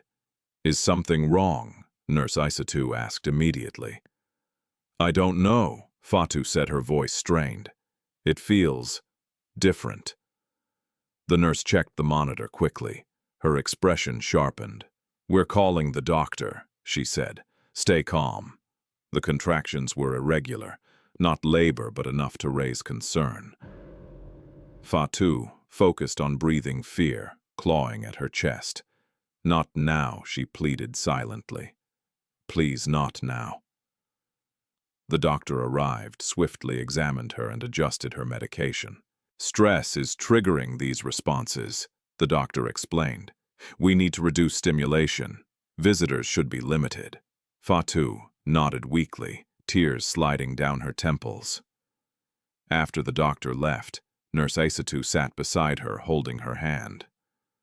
You're safe, she said. Your body is reacting to months of fear. It needs time to believe the danger has passed. Fatou squeezed her hand. I don't know how to stop being afraid. The nurse smiled sadly. You don't stop, you rest. Courage grows where fear is allowed to breathe. That night, Fatou dreamed of Mama Rokhaya. The older woman stood at the edge of a wide field, her face peaceful. She did not speak. She only nodded as if giving permission. When Fatou woke, the fear had softened into something else. Resolve. The next day brought new tension. Mr. Ndiaye entered the room with urgency in his stride. Ibrahim Diouf has filed a formal complaint, he said. He claims unlawful detention and emotional manipulation. Fatou's stomach twisted. Will it work? No, Mr. Ndiaye replied. But it confirms what we suspected, what he's preparing to discredit you. Chief Mamadou arrived shortly after, his expression firm. He wants to control the narrative, he said, before the truth controls him. Fatou took a slow breath, then let the truth speak. Chief Mamadou studied her, a hint of pride flickering across his face. Are you ready for that? I don't know, she answered honestly. But I'm ready to stop hiding. That afternoon, arrangements were made for Fatou to be transferred temporarily to a secure residence once medically cleared. Legal protections were strengthened. Statements were prepared but not released. Everything waited on the test. As evening fell, Fatou stood by the window watching the city lights come alive. Somewhere beyond those lights, Ibrahim was plotting, speaking, insisting. For the first time, his actions felt distant. She placed both hands on her belly and whispered, No matter who I am to the world, I will be your mother first. The baby kicked gently as if answering.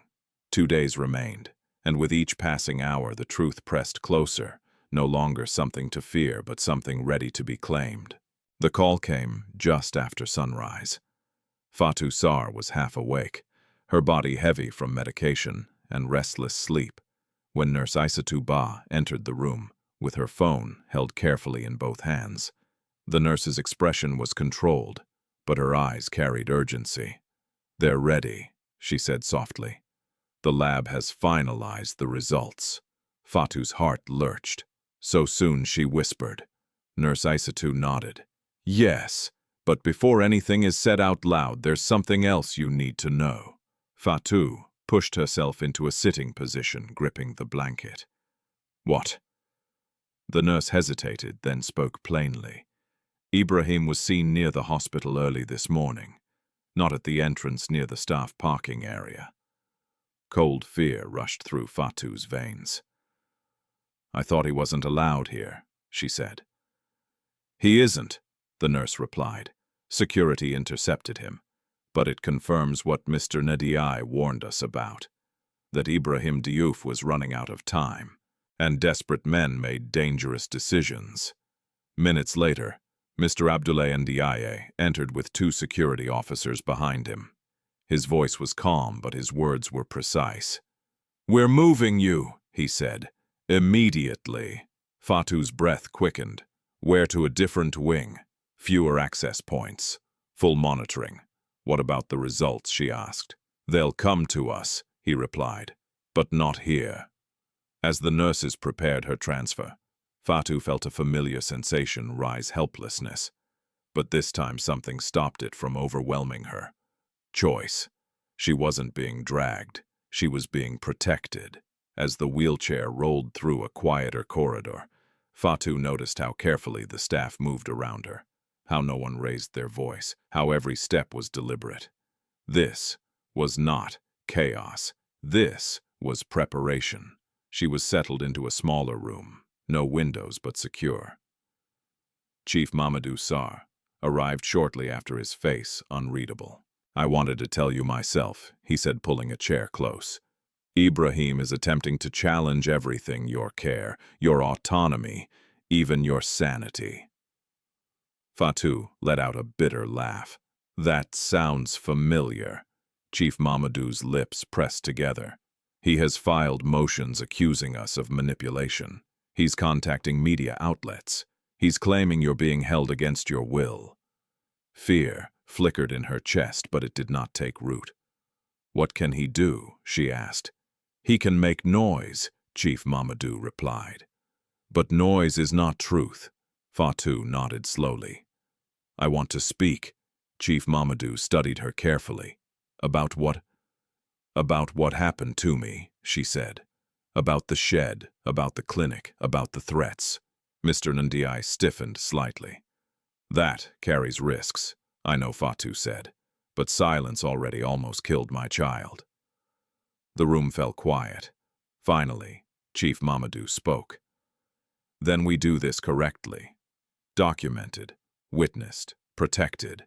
That afternoon, Fatou gave her statement. She spoke slowly, deliberately, her voice steady despite the tremor in her hands. She described the isolation, the confinement, the denial of medical care. She spoke of the dog, shed not with drama but with precision. Each word felt like lifting weight from her chest. The officers listened. The legal team took notes. Nurse Isatou stayed by her side, one hand resting reassuringly on Fatou's arm. When it was over, Fatou felt hollow and strangely lighter.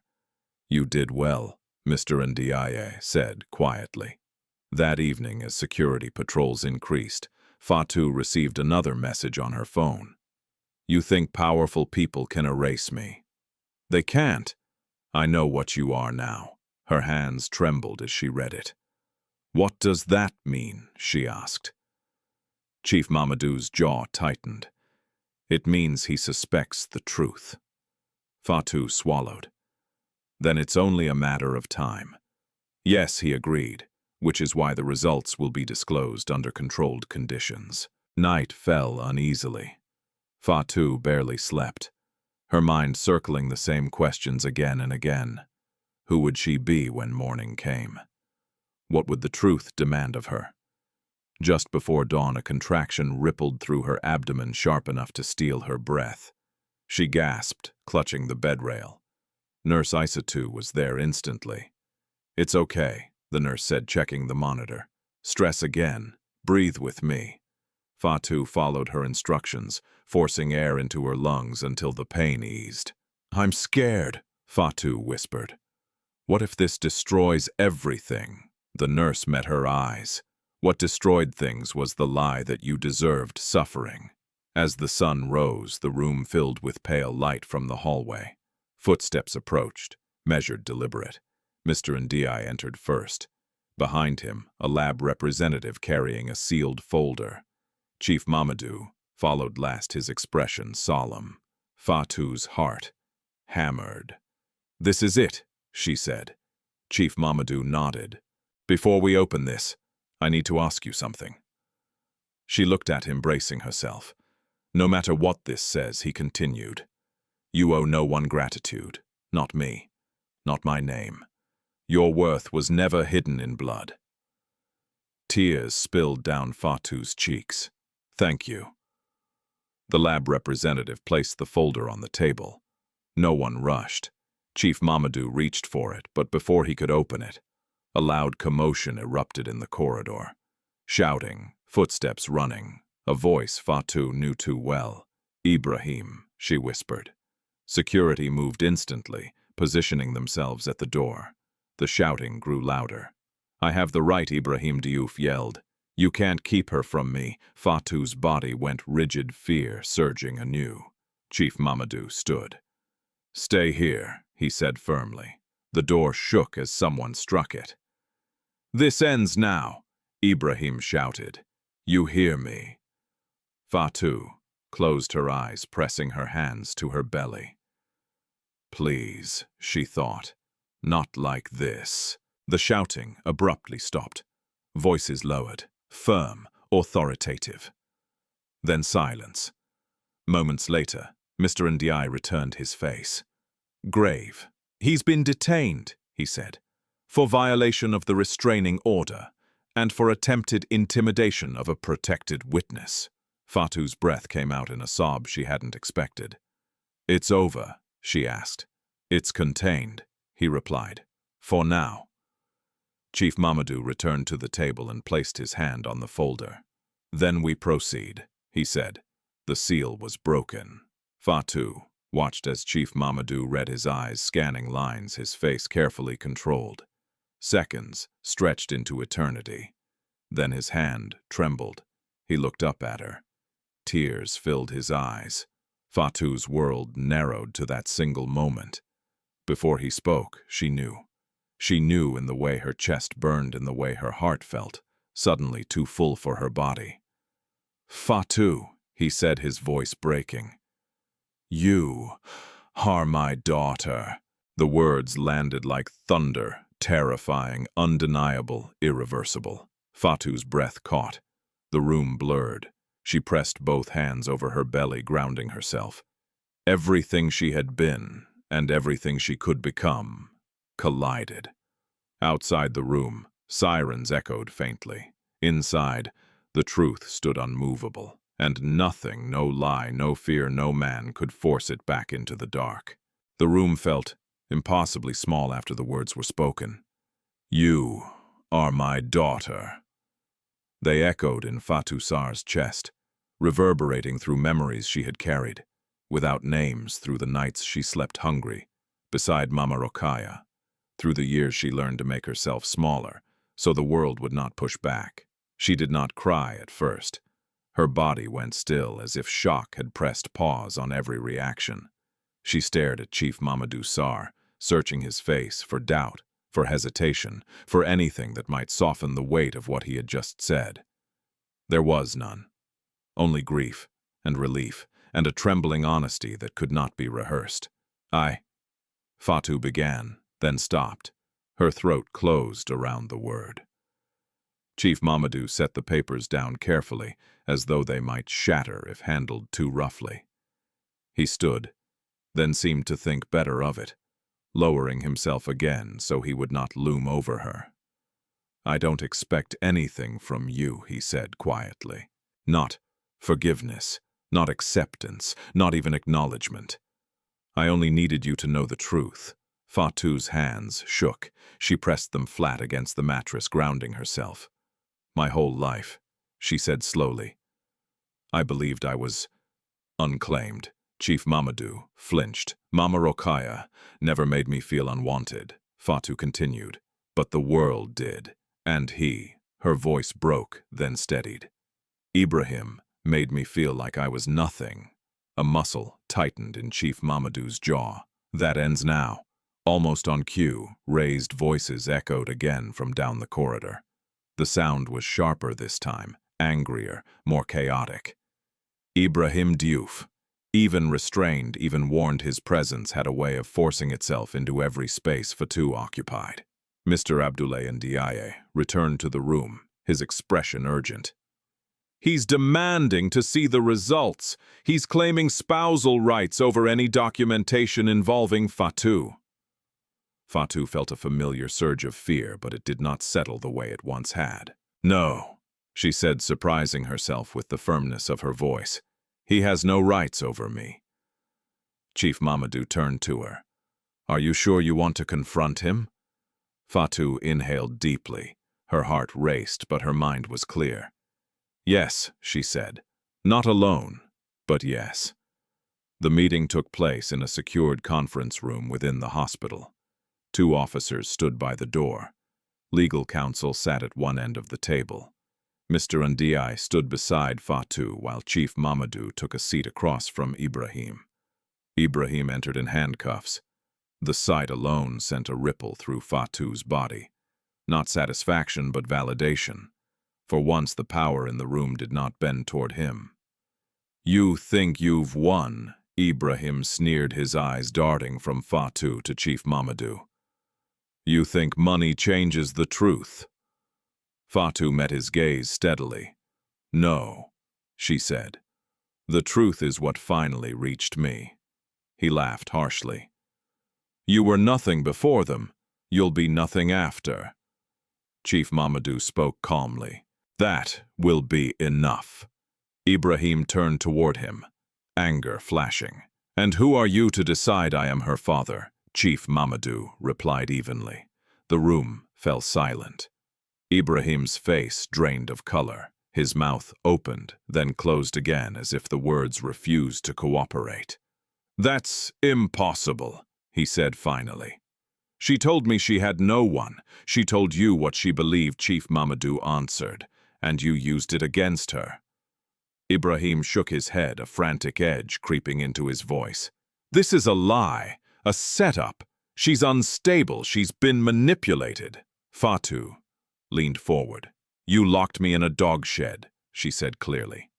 "You denied me medical care. You threatened me when I protected our child." Ibrahim's eyes flicked to her belly, then away. "You exaggerate." The legal counsel slid a folder across the table. Medical reports, witness statements, photographic evidence, text messages. Ibrahim stared at the documents, his confidence eroding with each page turned. "This doesn't change anything," he said weakly. "She's still my wife." Fatou's voice did not shake. Not anymore. The words felt heavy but right. "I am filing for divorce," she continued, "and a permanent restraining order." Ibrahim laughed, the sound hollow. "You think you can just walk away?" "Yes," she said. "I already did." Chief Mamadou stood then, his presence commanding the room. "You will be held accountable for what you did," he said. "Not because of who I am, but because of who she is." Ibrahim lunged forward, suddenly, rage breaking through what remained of his composure. Officers moved instantly, restraining him. "You can't erase me," Ibrahim shouted. "You hear me? You can't erase me." Fatou did not flinch. "I don't need to erase you," she said softly. "I only need to live." Ibrahim was removed from the room, his voice fading down the corridor, replaced by the steady hum of air conditioning and the quiet exhale of people who had been holding their breath too long. When the door closed, Fatou's legs weakened. She sank back into her chair, her body trembling, not with fear but release. Chief Mamadou knelt beside her, careful not to touch without permission. "I'm sorry," he said again, "for every year you spent unprotected." Fatou looked at him, really, looked at him, not as a savior, not as a symbol, but as a man carrying his own wounds. "We can't rewrite the past," she said, "but we can choose what the truth does next." His eyes filled with tears. "Tell me what you need." She thought for a long moment. "I need safety," she said, "for my child. I need space to heal, and I need time to decide what being your daughter means to me." Chief Mamadou nodded. "You will have all of that." Later that evening, Fatou was moved to a protected residence under medical supervision. The space was quiet, clean, and filled with light. For the first time in months, she slept without listening for footsteps. In the early hours of the morning, labor pains began. Real this time. Doctors moved quickly. Nurse Isatou was at her side, her voice steady and grounding. "You're doing beautifully," the nurse said. "Your body knows what to do." As Fatou breathed through the contractions, she thought of Mama Rokhaya, of the woman who had given her safety when the world could not. She thought of the future, unfolding beyond pain. When the baby's cry finally filled the room, Fatou sobbed, not from fear, not from loss, but from a joy so fierce it hurt. A daughter, alive, safe, protected. Chief Mamadou stood outside the room, hands shaking as he listened. When he was finally allowed in, Fatou looked up at him, exhaustion and peace mingling in her eyes. "This is your granddaughter," she said. He knelt, tears streaming freely now. "Thank you," he whispered, "not for the child, but for the chance to do better." In that moment, justice was no longer abstract. It breathed, it cried, it lived. The days that followed the birth moved at a gentler pace, as if the world itself had decided to lower its voice.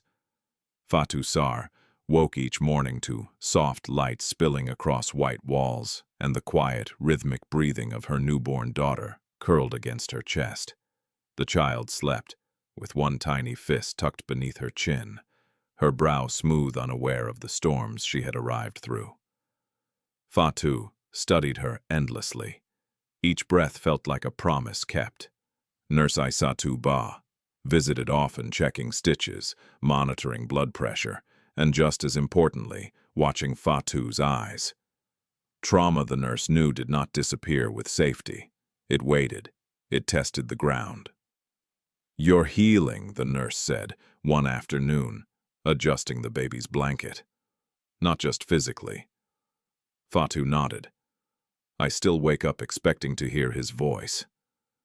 "That will fade," Nurse Isatou said gently. "But don't rush it. Fear leaves slowly when it has lived somewhere too long." Outside the protected residence, life rearranged itself. The restraining order against Ibrahim Diouf was made permanent. The divorce proceedings moved quickly, supported by documented abuse, medical neglect, and witness testimony. Charges were filed, not with vengeance, but with precision. Ibrahim's narrative collapsed under evidence. Neighbors, who once shrugged, now avoided eye contact.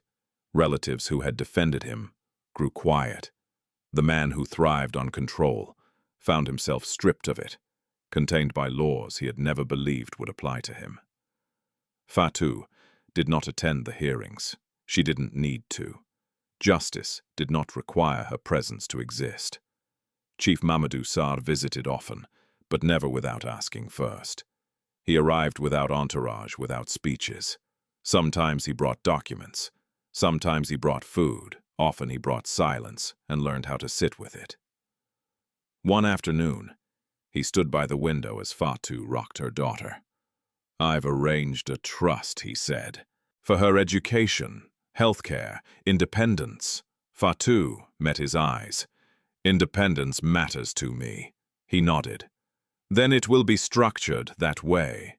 She studied him carefully. "You're learning," she said. A small smile touched his lips. "From you." Their relationship did not transform overnight. There were pauses, awkwardness. Moments when grief surfaced without warning, but it grew slowly, honestly rooted in respect rather than obligation. Fatou chose a name for her daughter that carried meaning without inheritance, a name that spoke of beginnings, not bloodlines. When Chief Mamadou asked to hold his granddaughter for the first time, he did so with trembling hands, as if afraid she might disappear. "She's strong," he whispered. Fatou smiled softly. "She comes from strong women." Weeks passed. Fatou moved into a small, secure home near the water, simple, quiet, filled with light. She furnished it slowly, choosing items deliberately, learning what it meant to make decisions without fear. At night, when the baby slept, Fatou sometimes sat alone and allowed herself to feel everything she had postponed. Grief for Mama Rokhaya, anger for the years stolen, relief that arrived too late and just in time. She wrote letters she never sent. To Mama Rokhaya, thanking her for the courage of silence.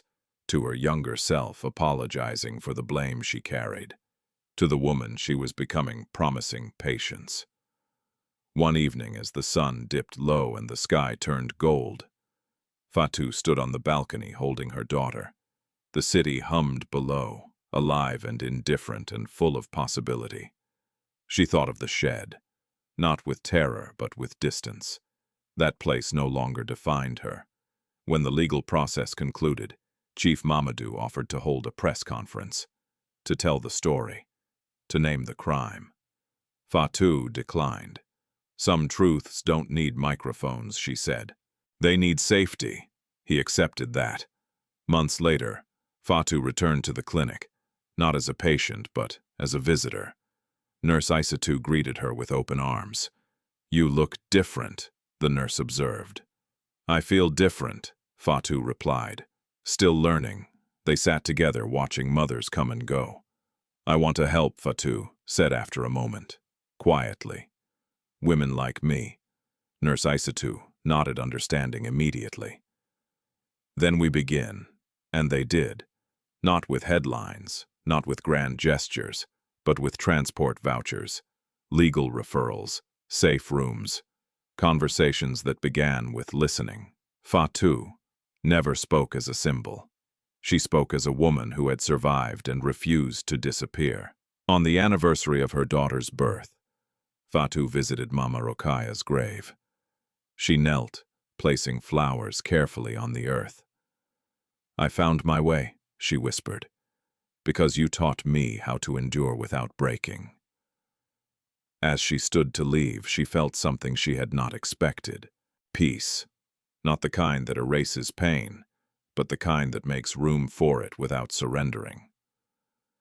That night, as she held her daughter close, Fatou understood something with clarity that had once felt impossible. Loving someone does not mean enduring cruelty. Family is not proven by suffering, and dignity once reclaimed cannot be taken again. Her daughter stirred opening dark, curious eyes. Fatou smiled. "This world will try to tell you who you are," she whispered, "but you will decide that for yourself." And for the first time in her life, Fatou believed it. Some stories hurt to tell because they mirror real lives too closely. Fatou's journey reminds us that abuse often hides behind closed doors, polite smiles and words like marriage tradition or endurance. For too long she was taught that silence was strength and suffering was duty, but real strength is not the ability to endure pain forever. It is the courage to say, "This is not right," and to protect life when it is most vulnerable. This story is not about wealth saving a woman. It is about truth reaching her before fear destroyed her and her child. Money did not heal Fatou. Safety did. Choice did. Being believed did. And justice came not through revenge, but through accountability and dignity restored. Fatou also teaches us that your past does not define the limits of your future. You can come from silence and still choose your voice. You can be raised without answers and still claim your worth.